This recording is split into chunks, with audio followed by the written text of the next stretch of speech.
जकिया की शादी को चंद दिन ही गुजरे थे कि वो सुबह जब उठी है तो उसको अपनी सास जो है वो घर पर नहीं मिली।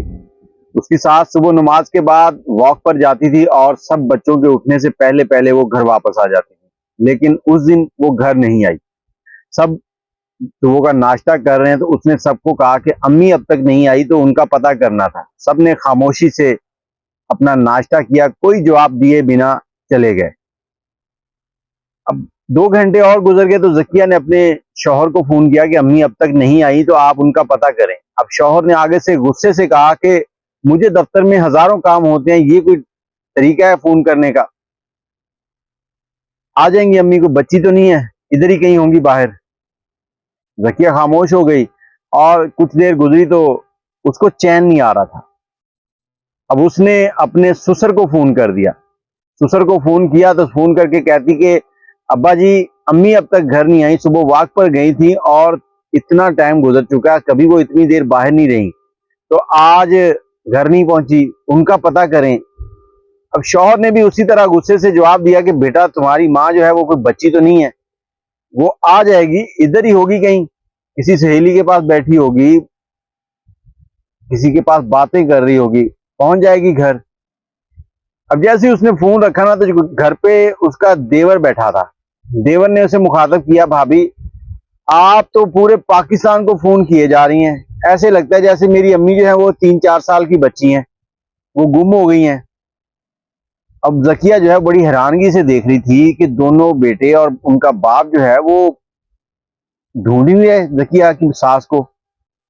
बेटों को माँ की फिक्र नहीं है और शौहर को बीवी की फिक्र नहीं है। अब इसी तरह से शाम हो गई, शाम का खाना खा रहे हैं तो उसने फिर टेबल पे बैठे हुए कहा, कि अब्बा जान, अम्मी अब तक नहीं आई, आप लोगों ने उनको कहीं तलाश ही नहीं किया, क्या चक्कर है? अब जकिया जो थी उसके दिमाग में कहीं कुछ और भी चल रहा था कि इन तीनों ने मिलके अम्मी को कुछ कर दिया होगा, कहीं फेंक आए होंगे, मार दिया होगा, ये भी हो सकता है। और इसी दौरान उन्होंने इसकी बात का जवाब देना ही था कि दरवाजे पर बेल बज गई।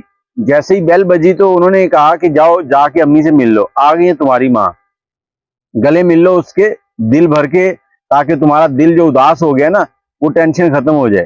तुम्हें तो ऐसे लगता है जैसे वो हमारी नहीं, तुम्हारी माँ है, तुम्हारी सास है, हमें अपनी माँ की इतनी टेंशन नहीं है जितनी तुम ले रही हो। अब जकिया तेज कदमों के साथ दरवाजे की तरफ चली और जैसे ही उसने दरवाजा खोला तो उसके पाँव के नीचे से जमीन निकल गई। अब हुआ क्या था कि पुलिस आई हुई थी। पुलिस वालों से उसने पूछा, जी, उन्होंने कहा जी जकिया कौन है? उसने कहा मैं हूँ जी, आपकी तरफ से ऑनलाइन एक कंप्लेन की गई थी कि मेरी सास गुम हो गई है। तो इतने में अंदर से उसके ससुर ने आवाज दी, कौन है? उसने बताया पुलिस है। तो वो भी तीनों बाप बेटे उठ के आ गए। आकर पुलिस से पूछते हैं, जी, उन्होंने बताया कि ऐसे आपके घर से कंप्लेन हुई है, तो आपकी जो बेगम है वो गुम हो गई है। तो उसने गुस्से से जकिया की तरफ देखा और उसको अंदर जाने का कहा। फिर पुलिस वालों से कहता, जी ऐसा कोई मामला नहीं है, आप बस छोड़ें इस चीज को, वो हमारा इधर ही कहीं गई हैं, आ जाएंगी, आप कंप्लेन को खारिज कर दें, हम वापस ले रहे हैं अपनी कंप्लेन। पुलिस वालों ने कहा देख लें, फिर सोच लें। अब उन्होंने कहा नहीं, हमने सोच लिया, आप खारिज कर दें। पुलिस वापस चली गई। अब सब सो गए आराम से। जकिया घर के सेन में चक्कर काट रही है और परेशान है कि अम्मी सुबह गई हैं, अभी तक वापस नहीं आई और ये लोग उनको तलाश करने की जरा भी हिम्मत नहीं कर रहे। इसी इसना में दोबारा रात के 2 बजे बेल बजती है। रकिया भाग के जाती है, दरवाजा खोलती है। जैसे ही दरवाजा खोलती है तो फिर से पुलिस आ गई। अब वो अपने शौहर को बुलाती है। शौहर जैसे ही आता है तो वो पूछता है, जी अब क्या हो गया है? हमने तो अपनी दरखास्त वापस ले ली थी। अब वो बताते हैं कि आपकी दरखास्त तो वापस हो गई थी, लेकिन हमें एक लाश मिली है। उस लाश के नजदीक उसके कपड़ों में बंधा हुआ एक एड्रेस था जो आपके घर का था, इसलिए हम यहाँ पर आए हैं कि आप जाकर चेक कर लें कि वो लाश आपकी वालदा की तो नहीं। अब यहाँ पर सारे चल पड़े। जब सर्द खाने जहाँ पे लाशें रखी होती हैं वहां पहुंचे हैं तो जैसे ही देखा कि उसकी अम्मी बूढ़ी हो गई थी, उसके दांत जो थे ना वो खुले हुए थे। अब जैसे ही बेटे ने देखा तो कहता, देखो हमें जलील करवा के यहाँ भी मुस्कुरा रही।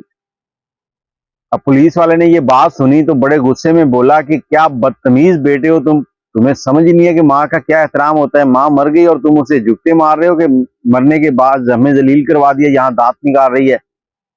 बेटा कहता तुम्हें क्या, मेरी माँ है, मैं जो मर्जी बोलूं। पुलिस वाले ने बोला कि ओ बगैरत, तू शर्म कर, माँ है तेरी जैसी भी है। तो अब इसी इसना में उसका ससुर भी वहां पहुंच गया, जकिया का। सबने देखने के बाद कहा ठीक है इसे घर ले जाएंगे, लेकिन पुलिस ने शक के दायरे में सबको पकड़ लिया, दोनों देवर और ससुर भी। अब जकिया जो थी उसके दिमाग में भी यही चल रहा था कि मामला कुछ गड़बड़ है, जो ये कल से तलाश ही नहीं कर रहे थे। जब पुलिस ने ये सारा सीन सुना तो उन्होंने इनसे इन्वेस्टिगेशन शुरू की। अब उसके ससुर ने बताया कि मुझे सुबह सुबह मैसेज आया था कि मैं अपने आशना के साथ घर से जा रही हूं, अब मैं तुम्हारे साथ नहीं रहना चाहती। तो ये मुंह काला करके चली गई थी। मैंने अपने बेटों को बताया, इन्होंने कहा ठीक है हमें उससे कोई गर्ज नहीं, वो जाए जहां जाती है।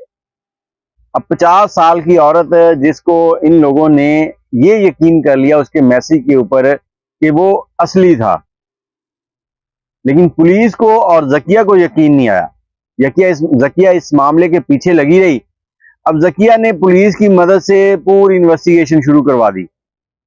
इन्वेस्टिगेशन हुई, कोई 7 दिन गुजरे तो पुलिस ने दोनों बेटों को और बाप को निकाल दिया। उनको कहा कि आप लोग जा सकते हैं, असल मुजरिम जो है वो मिल गए हैं।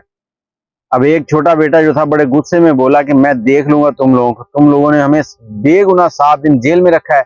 उसने कहा शुक्र करो, शर्म करो, तुम्हें जो बहू मिली है वो लाखों में एक है। नसीब वालों को ऐसी बेटियां मिलती हैं, जिसने हिम्मत की और तुम लोगों को भी जेल से छुड़वाया और उसने कातलों तक भी पहुंची है। अच्छा क्या हुआ था, कौन है कातिल?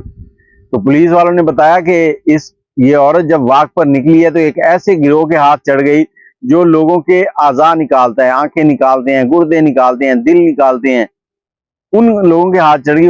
उन्होंने इसके सारे आज़ा निकाल लिए हैं और उसके बाद लाश फेंक दी कचरे में। और तुम्हें इसी के नंबर से एक मैसेज कर दिया कि मैं अपने आशना के साथ जा रही हूं, और तुमने उस मैसेज को सच समझ लिया। वो सारे शर्मिंदा सर्द खाने गए। सर्द खाने जाकर उन्होंने अपनी माँ की लाश ली, क्योंकि लाश अभी तक घर पहुंची नहीं थी। तीनों तो जेल में चले गए फौरी तौर पर, और लाश लेके घर पहुंचे हैं। जाकर जनाजा करवाया। जनाजा करवाने के बाद जब घर की तरफ जा रहे हैं तो तीनों बाप बेटा बड़े शर्मिंदा हैं कि हम अपनी बहू के सामने, बीवी के सामने या भाभी के सामने कैसे जाएंगे। घर का दरवाजा खोला है तो अंदर से जकिया जो है वो अपना सूटकेस पैक करके बाहर की तरफ आ रही थी। ये ससुर बोला बेटा कहाँ जा रही हो? उसका मियाँ भी बोला जकिया तुम कहाँ जा रही हो? अभी तो आज हमने जनाजा करवाया अम्मी का, सुबह उसकी कुलखानी है, मेहमानों ने आना है, उसके बाद अगर तुमने अपने अम्मी अब्बू से मिलने जाना है तो चली जाना। जकिया कहती ये पेपर पकड़ो, ये तलाक के पेपर है, इसके ऊपर साइन करो, मैं तुम लोगों के साथ नहीं रहना चाहती। उसका शौहर बड़ा हड़बड़ा गया और पूछा क्यों?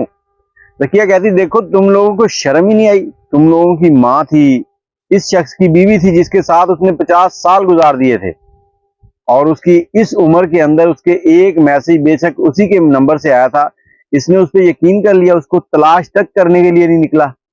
कल को अगर मैं बूढ़ी हो गई, मेरे साथ कोई ऐसा हादसा हो गया तो तुम लोग तो मेरे लिए भी यही तोहमत लगा दोगे तुम बच्चलन हो।